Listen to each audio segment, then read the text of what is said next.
The camera lingers on a pair of eyes, blue, piercing, almost unearthly. For decades, they were called the most famous eyes in Hollywood, eyes that could melt steel or break hearts with a single glance. Those eyes belonged to Paul Newman. To the world he seemed untouchable, the rebel in Cool Hand Luke, the hustler in The Color of Money, the man every woman adored and every man wanted to be. He was handsome, charming, successful in film, racing, and even business. From the outside, he looked like the man who had it all. But behind those famous eyes was a secret Newman carried his whole life. "I always felt I wasn't enough," he once admitted.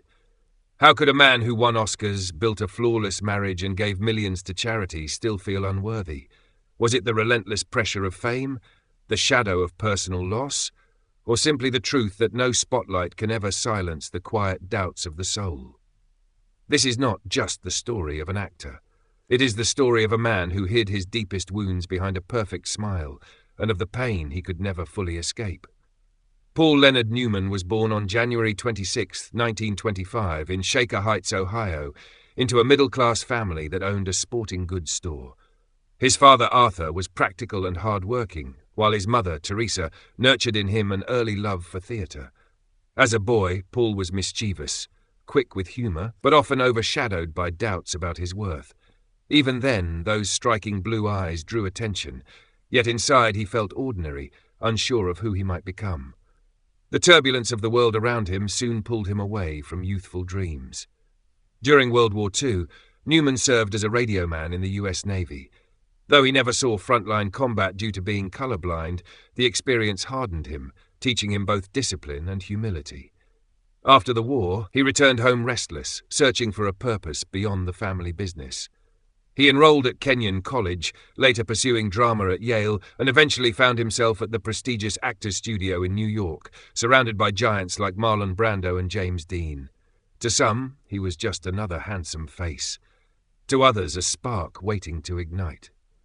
Few could have guessed that this young man, once lost in doubt, would become one of cinema's greatest legends. Paul Newman's ascent into stardom came swiftly once Hollywood realized he was more than just a handsome face. In 1958, Cat on a Hot Tin Roof placed him opposite Elizabeth Taylor, and suddenly Newman became the embodiment of a new kind of leading man, sensitive, yet smouldering with intensity. The audience could not look away. His presence was magnetic, his voice low and deliberate, his eyes almost glowing on screen.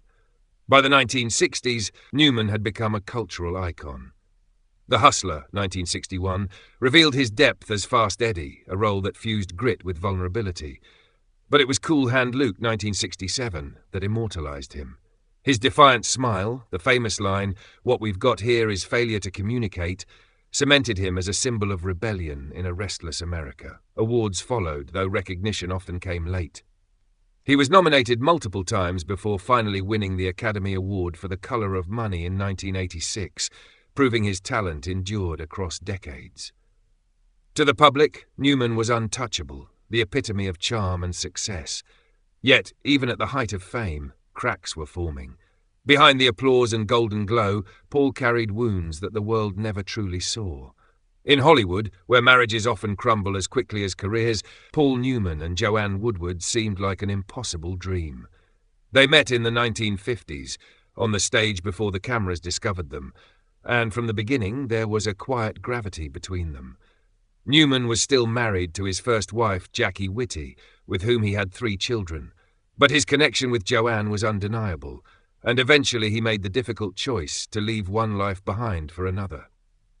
Their marriage, lasting over 5 decades, became one of Hollywood's rare love stories. Joanne was not just his partner, but his anchor, grounding him when fame threatened to sweep him away. Together, they raised 3 daughters, built a home in Connecticut, and avoided the empty glamour of Los Angeles. Newman once famously said, "I have steak at home. Why should I go out for hamburger?" A testament to his loyalty to Joanne. Yet family life was not without shadows. Fame brought distance, work took him away, and parenthood carried heartaches far beyond the screen. The world admired their marriage as perfect, but within those walls, Newman would face trials no Hollywood script could ever soften. For all his triumphs, Paul Newman's life was scarred by a loss no award or fortune could erase. His son from his first marriage, Scott Newman, struggled with addiction in the shadow of his father's fame. A promising actor himself, Scott was burdened by expectations he could not carry. In November 1978, tragedy struck.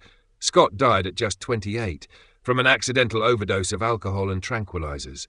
The news shattered Newman. The man who had faced critics and conquered box offices now faced a pain he could not act his way out of. He blamed himself, confessing that his devotion to work and racing had stolen precious time he could never reclaim. Friends recalled seeing him sink into periods of silence, seeking refuge in alcohol to dull the ache. Outwardly, his career marched on. He continued to deliver acclaimed performances and even explored business ventures, but privately, the loss of Scott left a wound that never closed. The blue-eyed icon, who once seemed invincible, now carried a grief that defined his later years. And yet, from this abyss of sorrow, Paul Newman would attempt something remarkable, a way to turn private pain into public good. Picture a quiet evening in the Newman home in Connecticut. The lights are low, the world outside hushed. On the desk rests a single-framed photograph of Scott, smiling in a moment forever frozen in time. Paul sits alone, shoulders heavy, a glass of whiskey untouched at his side. His career, his charities, his racing trophies, all of it fades in that silence. What remains is the unbearable absence of his son. In interviews, Newman rarely let his guard down, but when he spoke of Scott, his voice faltered. "It's the worst thing that ever happened to me," he admitted, words trembling with honesty. For a man idolized for his strength, this was his most vulnerable confession. The world saw him as the embodiment of cool confidence, but here was a father haunted by a loss no audience could applaud away. It was in these private moments, alone in that dim room, staring into the eyes of his lost child, that the truth of Paul Newman's life became clear. Fame could crown him, love could steady him, but nothing could erase the quiet agony of grief. Out of tragedy, Paul Newman chose to create something larger than himself. In memory of his son, he founded the Scott Newman Foundation, dedicated to educating young people about the dangers of drug abuse.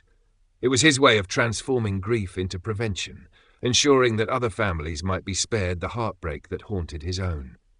Beyond that, Newman's generosity took on an even greater form. With his food company, Newman's Own, he insisted that every penny of profit be given to charity. Over the years, this quiet revolution in business donated hundreds of millions of dollars to schools, hospitals, and community programs. It was a legacy that extended far beyond Hollywood, one rooted in compassion rather than applause. On screen, he remained unforgettable, the rebellious Luke, the slick hustler Eddie, the aging man the color of money. Off-screen, he became a symbol of conscience, a rare star who used fame not to enrich himself but to lift others. And so the blue eyes that once captured the world left behind more than films. They left a vision of humanity, kindness, and a reminder that even in grief, one can choose to build light. Paul Newman's story reminds us that greatness is not measured by trophies or the glow of a spotlight. It lies in what remains when the curtain falls. He was an actor who defined generations, a husband who stood by his partner for over 50 years, a father who carried unbearable sorrow, and a philanthropist who gave away his fortune to help those in need. His life was not perfect. Behind the dazzling blue eyes was a man who wrestled with doubt, grief, and regret. Yet it is precisely that imperfection that makes his legacy enduring. We remember him not only for Cool Hand Luke or The Hustler, but for the millions of lives touched through Newman's Own and the Scott Newman Foundation. His journey teaches us that even from the deepest wounds, something beautiful can emerge. And so, we ask you, what do you see when you look at Paul Newman's eyes? A movie star or a man who turned pain into purpose? If this story touched you, share your thoughts in the comments, subscribe to our channel, and help keep alive the memory of Hollywood legends whose humanity mattered as much as their fame.